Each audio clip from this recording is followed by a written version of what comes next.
स्वागत है दोस्तों। स्टडी फॉर यूपीएससी में हम लोग फाइनेंस मार्केट पढ़ रहे थे, ठीक है। और फाइनेंस मार्केट में हम लोगों ने मनी मार्केट की शुरुआत किया था, ठीक है। मनी मार्केट की जब शुरुआत किए थे तो उसमें हमने आपको असंगठित क्षेत्र बता दिया था पूरा, और संगठित क्षेत्र की तरफ हम बढ़ गए थे आगे, ठीक है। और संगठित क्षेत्र में हम लोगों ने पहला कॉल मनी जो कि इसका उपकरण है या नोटिस मनी देख लिया था, और फिर हम लोगों ने देख लिया था inter bank term money market, ठीक है। अब हम लोग उससे आगे उसका उपकरण देखेंगे जिसका नाम है आपको CBLO, ठीक है। तो देखिए ये भी संगठित क्षेत्र का उपकरण ही है। तो पहले इसका फुल फॉर्म देख लेते हैं। इसका मतलब होता है कोलेटरलाइज्ड बोरोइंग एंड लैंडिंग ऑब्लिगेशन, ठीक है। ये इसका फुल फॉर्म है। हालांकि अब ये हट चुका है, इसके जगह पे अब आ चुका है ट्रिप्स, TREPS, है ना, यानी कि ट्राई पार्टी रेपो। देखिए तो ये होता क्या है, तो इसमें बैंक या कोई वित्तीय कंपनी जो होता है या वित्तीय संस्था वो गिरवी रख कर, यानी कि कोई कोलेट्रल को गिरवी रख कर कम समय के लिए पैसा लेन देन करता है। यानी एक दिन से एक वर्ष के लिए, यानी कि ओवरनाइट से लेके एक वर्ष तक के लिए क्या करता है कि पैसा उधार लेता है या देता है, ठीक है। अब इसकी जगह पे क्या ला दिया गया है, तो ट्रिप्स ला दिया गया है। इसका मतलब ट्राई पार्टी रेपो, सेम वही बात होगी। अब देखिए अगला नंबर जो हम लोग संगठित क्षेत्र में उपकरण देखेंगे वो है कमर्शियल पेपर। देखिए कमर्शियल पेपर के बारे में इस बात को याद रखिएगा कि यह अनसेक्योर्ड होता है। क्या होता है? अनसेक्योर्ड होता है। और ये है क्या, तो मनी मार्केट इंस्ट्रूमेंट, यानी कि पैसा लेन देन का एक तरीका है जिसके जरिए कंपनी जो है शॉर्ट टर्म फंड का जुगाड़ करती है। कमर्शियल पेपर को ध्यान रखिएगा कि वो जारी कौन करता है, तो कोई बड़ा कंपनी जारी करेगा, NBFC जारी करेगा, या अखिल भारतीय स्तर का कोई संस्थान जैसे नाबार्ड कह सकते हैं आप, ठीक है। ध्यान दीजिएगा कि कमर्शियल पेपर को ना बैंक जारी नहीं करता है। हो सकता है ट्रैप में आपको फंसा दे कि कमर्शियल पेपर को बैंक जारी करता है, तो गलत हो जाएगा, ठीक। इसकी अवधि आपको 7 से 1 वर्ष तक के लिए होता है और डिस्काउंट पर यह जारी किया जाता है, ठीक। ये बात को ध्यान रखिएगा, डायरेक्ट इससे क्वेश्चन बनेगा, ठीक है। अगला नंबर देखिए, उसका नाम है, अगला उपकरण है आपको सर्टिफिकेट ऑफ डिपॉजिट। इसको पहली बात तो सेम बात वही है कि शॉर्ट टर्म फंड का जुगाड़ करेगा, क्योंकि हम लोग वही देख रहे हैं कि फंड का जुगाड़ कैसे हो रहा है। तो इसको जो जारी करता है वो बैंक जारी करेगा, कमर्शियल बैंक जारी करेगा, और कुछ सेलेक्टेड फाइनेंशियल इंस्टीट्यूट भी जारी करेगा। ध्यान दीजिएगा, कंपनियां CD जारी नहीं करता, यानी कि सर्टिफिकेट ऑफ डिपॉजिट जारी नहीं करती है। जैसे देखिए कमर्शियल पेपर में कंपनी जारी कर सकता था, बैंक नहीं, लेकिन CD में क्या होगा कि कंपनियां जारी नहीं करेगा, बैंक जारी करेगा, और ये सिक्योर होता है। अच्छा देखिए सिक्योर और अनसिक्योर कैसे होगा, तो जब भी कोलेट्रल जारी करके किया जाता है तो वो सिक्योर हो जाता है, ठीक है ना, और ये अनसिक्योर टाइप से हो जाएगा। तो ये जो है आपको सर्टिफिकेट ऑफ डिपॉजिट, ये भी आपको सिक्योर होता है, इस बात को ध्यान रखिएगा। दोनों में पूछ सकता है कि कौन सिक्योर होता है, कौन अनसिक्योर होता है। तो कमर्शियल पेपर अनसिक्योर, जबकि CD जो होता है वो आपको क्या होता है, सिक्योर होता है। अगला नंबर देखते हैं कमर्शियल बिल। ये भी आपको पैसा उगाही करने का एक तरीका है, जिसमें व्यापारी जो है वो क्या करते हैं, वस्तु का या धन का लेन देन के लिए ये जारी किया जाता है। हम आपको बैंक रेट में वहाँ पर आपको बताए थे कमर्शियल बिल के बारे में, वहाँ भी आपको पता चलेगा मनी एंड बैंकिंग वाले चैप्टर में। इसको बिल ऑफ एक्सचेंज कहा जाता है, ठीक है ना। सामान्यतः 30 से 90 दिन के लिए जारी होता है, लेकिन भारत में यह ज़्यादातर प्रचलित नहीं है, इस बात को ध्यान रखिएगा। अगला नंबर हम लोग देखते हैं ट्रेजरी बिल, जिसको शॉर्ट में T बिल भी कहते हैं। यह एक short term money market instrument है, वही बात है, पैसा को उगाही करने का तरीका है, जिससे भारत सरकार अपनी अल्पकालिक वित्तीय जरूरतों को पूरा करने के लिए जारी करता है। तो ध्यान दीजिए, इसको जारी कौन करता है, ट्रेजरी बिल को, तो सरकार जारी करता है। वो भी कौन सा सरकार, तो सेंट्रल गवर्नमेंट करता है, स्टेट गवर्नमेंट पे नहीं मारिएगा। यानी ट्रेजरी बिल मतलब कि पैसा, अल्पकालीन जरूरतों को पूरा करने का एक तरीका है या इंस्ट्रूमेंट है जो सेंट्रल गवर्नमेंट के द्वारा जारी होता है, लेकिन ये जो जारी करने का काम है ना, यानी इशूइंग एजेंट का जो काम होता है वो आपको आरबीआई करता है। ठीक है, कौन करता है? आरबीआई करता है। समझ में आ रही बात? तो ट्रेजरी बिल सेंट्रल गवर्नमेंट जारी करता है, अर्थात टी बिल जो है वो आरबीआई द्वारा भारत सरकार की ओर से जारी होता है। यानी आरबीआई सिर्फ जारी करता है, यानी कि एजेंट है ये। ठीक है, इशू कर देता है। जारी करने का काम कौन करता है? भारत सरकार। ठीक है, अब देखिए भारत में ट्रेजरी बिल का में 3 प्रकार होता है। एक 91 डे का ट्रेजरी बिल, एक 182 का, और एक आपको 364 डेज का ट्रेजरी बिल होता है। ध्यान दीजिए, यह पूरी तरह से सिक्योर होता है और ये भी आपको डिस्काउंट बेसिस पे जारी होता है। तो इस बात को ध्यान रखिएगा, बार बार ट्रेजरी बिल पूछा जाता है। क्या है ये? Short term money market instrument है जो केंद्र सरकार के द्वारा जारी होता है। पूछेगा क्या स्टेट गवर्नमेंट के द्वारा जारी होता है, तो हम लोग कहेंगे नहीं।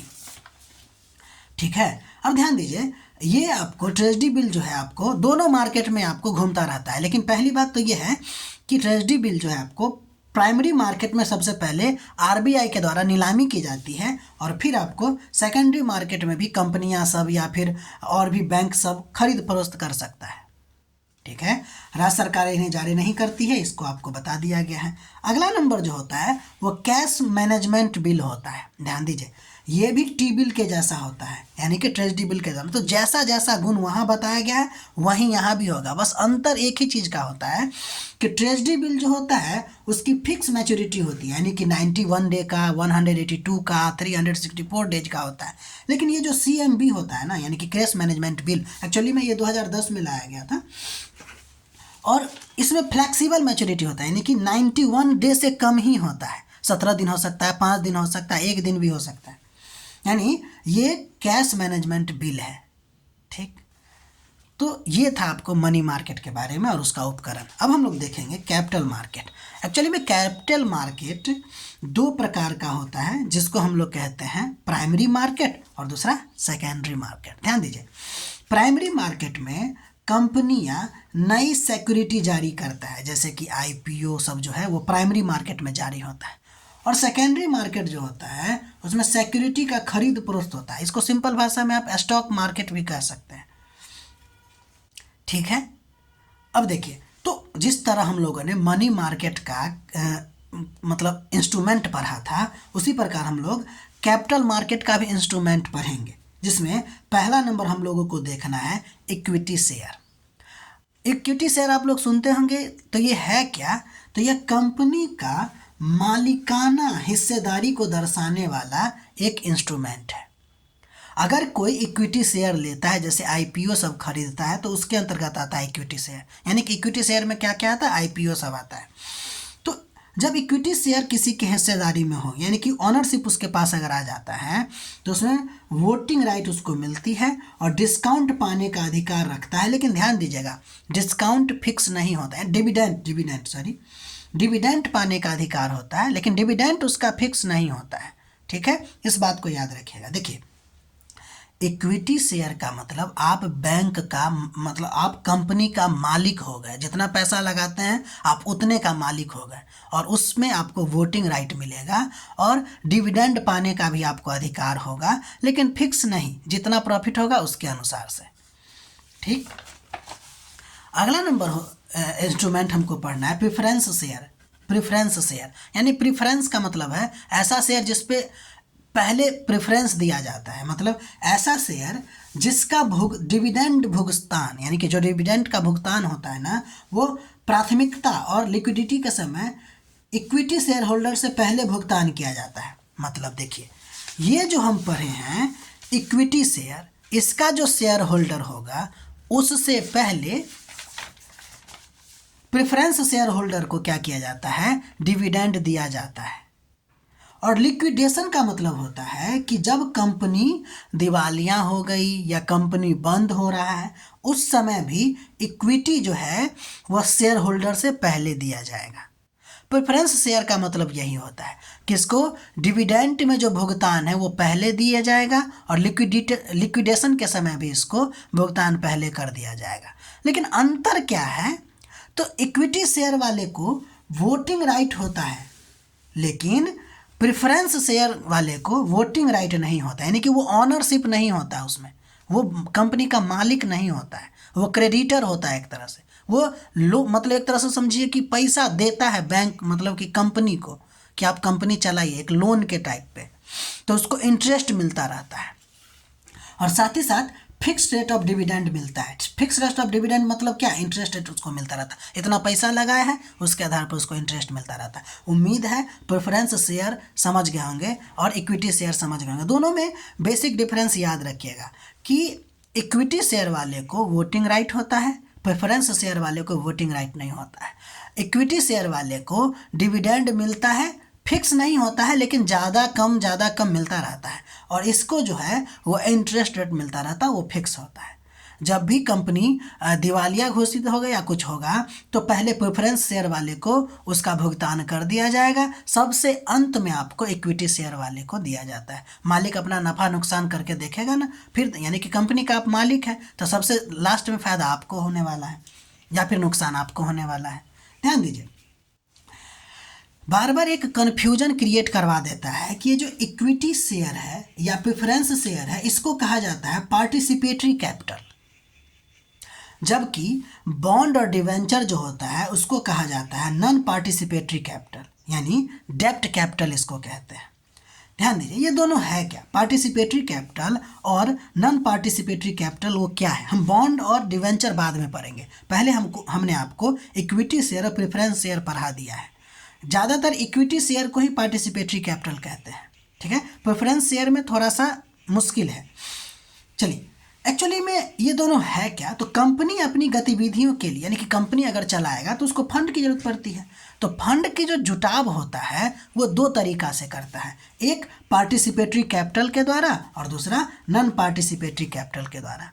और वही पार्टिसिपेटरी कैपिटल में आपको इक्विटी शेयर आ जाएगा और नॉन पार्टिसिपेटरी कैपिटल में आपको बॉन्ड या डिवेंचर आते हैं। तो वही आपको लिखे हैं पार्टिसिपेटरी कैपिटल, यानी कि जब आप इक्विटी शेयर लीजिएगा तो आप कंपनी का ऑनर बन जाते हैं, प्रॉफिट लॉस में आपको हिस्सा मिलता है, रिस्क हाई होता है, रिटर्न वेरिएबल होता है, ठीक है। जैसे एग्जांपल के तौर पर इक्विटी शेयर, प्रेफरेंस शेयर, ठीक है। जबकि नॉन पार्टिसिपेटरी में देखिए, जो इन्वेस्टर होता है वो कंपनी का क्रेडिटर होता है, यानी कि पैसा देने वाला होता है, लोन देने वाला होता है।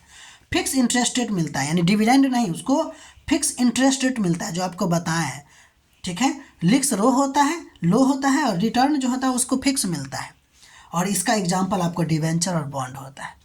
तो ये बात आप लोग नोट बनाइएगा। अगर आपको हमारा प्रयास अच्छा लग रहा है तो लाइक कीजिएगा, शेयर कीजिएगा, सब्सक्राइब कीजिएगा।